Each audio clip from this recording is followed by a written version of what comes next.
tej lepi knjižici Ustavi Republike Slovenije so dame in gospodje, ki so snovali našo samostojnost, zapisali tudi 78. člen, ki se glasi: Država ustvarja možnosti, da si državljani lahko pridobijo primerno stanovanje.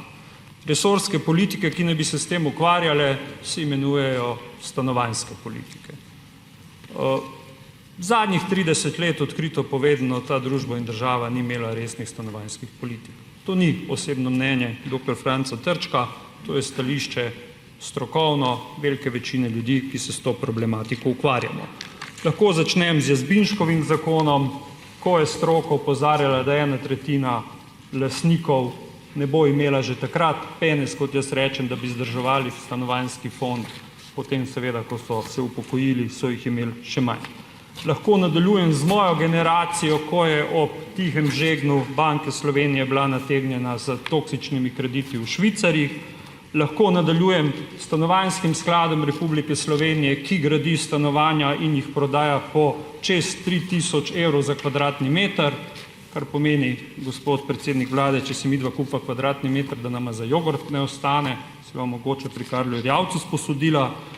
Lahko gremo naprej.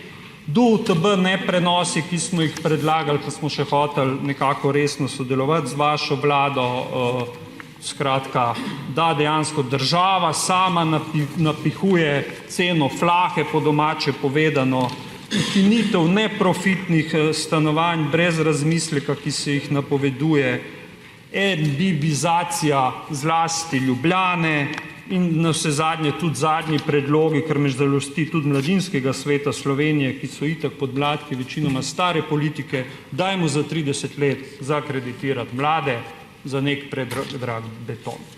Dejansko to, kaj naj bi bila stanovanjska politika v zadnjih 30 letih, ne moremo imenovati stanovanjska politika, razen če ni stanovanjska politika, da nekomu delaš ekstra profite s predrago gradnjo, običajno slabo finaliziranih stanovanj, pogosto tudi z neplačanimi podizvajalci.